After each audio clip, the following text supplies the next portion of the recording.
Matt, just the first half turnovers, and Yeah. is that where the game just kind of got away from? Yeah, no question. That and the free throws, and then those late turnovers. You know, we actually did a pretty good job in the second half of not turning it over until the end. You know, we had 3, costly turnovers there at the end where we needed to get, a crack at it. But we really talked about how they pressured and got into you last year here. We had 10 turnovers in the first half here last year. Then we came back and actually took the lead in the game, and then they made that shot at the end. But we just said, like, we can't repeat that. Let somebody beat you a different way. Like, keep giving yourselves a chance and take care of the basketball. And so when you have 11 turnovers in the first half, and the game before you had 7 for the whole game, it just hurts you. But our guys were resilient. They battled back, but not good enough. Not making our free throws, turning the basketball over. You out-rebound somebody by 16, and you got somebody who gets 33 and 18, should win the game. That should have been ours. But give them credit. They made more plays than we did down the stretch. Matt, on the topic of those turnovers, is there anything particular you can attribute those to and count them for us? Yeah, not concentrating and not being tough, if you're generally speaking. I can go through all 11 if you want me to. Watching film, like when you watch film with guys, it's all, you got an offensive foul in the post on one of them, like you got a careless pass on another one. Their activity was good. So a lot of times, you guys always ask questions. I can only give it from my perspective. So to me, it's Purdue, right? But it could have been great defense by Indiana. But each possession is different. When you talk about missed free throws, you're talking about a free throw. It's the same thing all the way through, right? And each free throw is the same, 15 feet, no one's guarding you, all right? But turnovers are different. Some could be travels, some could be double dribbles, But the pick sixes kill you. And they just kept getting in transition. And it happened last year. Trace got in foul trouble last year in the first half, and they just kept playing in transition. So not to say that they can't play in the half court because they really shot the ball well in the first half. You would just prefer someone to go against a set defense instead of a continuous 3-on-2 or a 2-on-1 or a 4-on-2, any type of a primary break.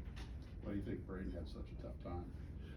It's just concentration. Obviously a good player, made a lot of good reads, did a lot of good things. But he only had 1 turnover, 6 points, 6 assists, 1 turnover, 3 steals. But he just didn't get going shooting the basketball. He's our best free throw shooter, and he went 2 for 4. So, but he's a good player. We're gonna keep him.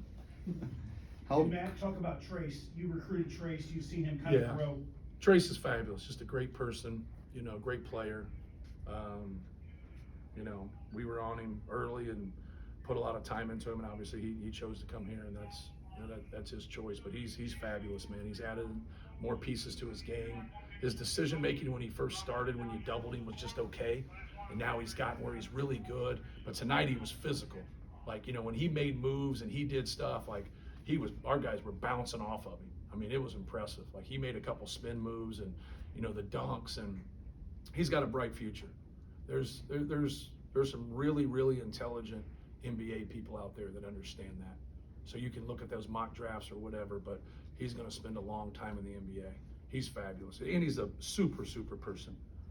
When Caleb Swanigan passed away, he reached out to me and sent me a text, and it just kind of shows you, what's inside of him. Thanks, man. Now the turnovers in the first half obviously were huge, but you had 3 1-possession games and turned the ball over, down 1, down 2, and down 3 in the final 4 minutes. No doubt. How big of backbreakers were those that, Yeah. if you score there, maybe it's a completely different outcome? Yeah, no question. Because if you can flip that a little bit and tie it or take the lead, it's just a different feeling. You're up 15. I think the most they were up in the first half was 16. I thought it was a little bit more.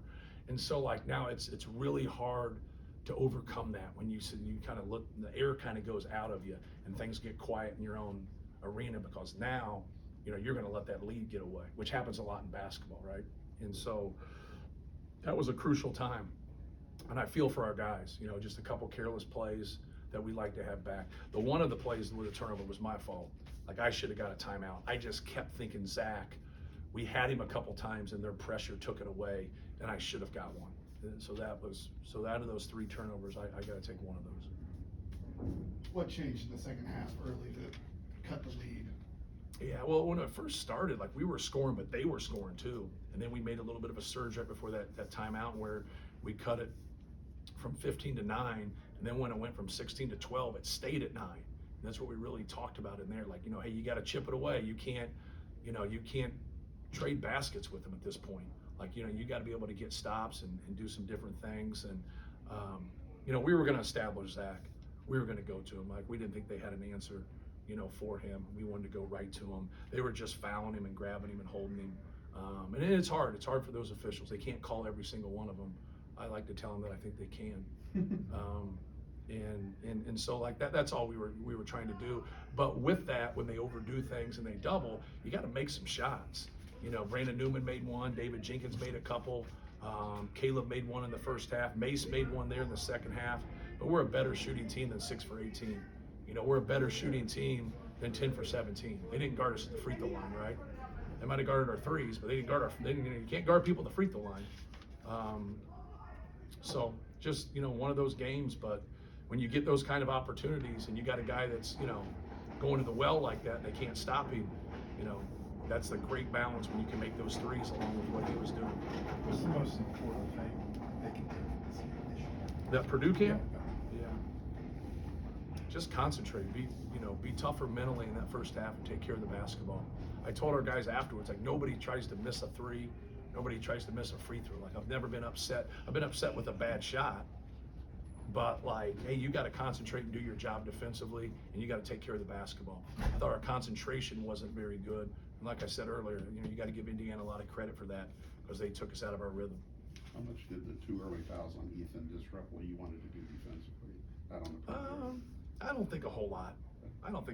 I thought David Jenkins gave us some good minutes. I thought Brandon Newman did some good things when they subbed in.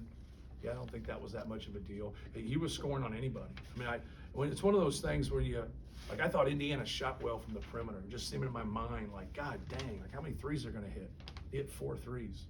It's not very many. And then but the Hood Shafino, like making those pull-ups, and then you look at it and he's 8 for 15. Like in my mind, like he was like 13 for 15. Like, but he's a good player, and he's got a bright future. Matt, more? you had 50 points in the first half. Yeah. What's that reflect? Yeah, just a lot of what I said. Like, you got to give Indiana credit for it, but just when you're giving up 50 points, they were playing in transition so much. And like, now make them score against us in the half court. Even though Trace was kind of finding his way and doing some things, keep making them do that. So now when you let them have some offensive rebounds, now you let them have some transition, now they're having success shooting the basketball, they got a little bit of everything. And we haven't allowed 71 points all year, and so to give up 50 in one half, and we've been in some hornet's nest. Like, we've been on the road and played at some real tough places, Ohio State, Michigan State. In my mind, I've always felt this way. This is the toughest place, even though we've had some success.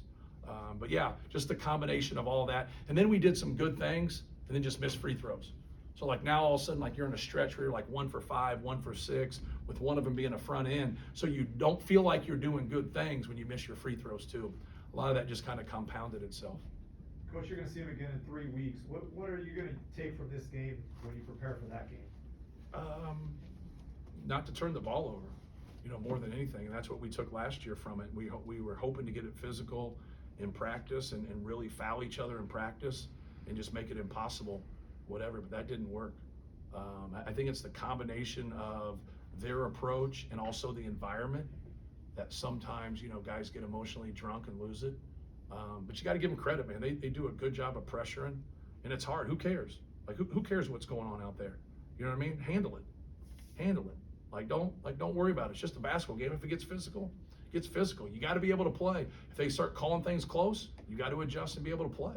That's just part of it. We didn't do that. It took us until halftime to recalibrate and kind of get ourselves in a position where now we can focus. But then when we go to Zach and we make some perimeter shots, the defense gets better sometimes when the offense, flows, and you can't do that. You know what I mean? You can always rebound, you can always take care of the ball, you can always make your free throws, like those things there. And so we'll go back and watch the tape.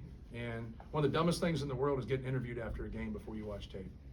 I know you guys are like, hey, you said this. You're like, I'm 60 feet away from half the game. What would you like me to do? You know what I mean? But then I watch the game and I feel like, man, I argued this call and argued this call. Man, I'm not even close.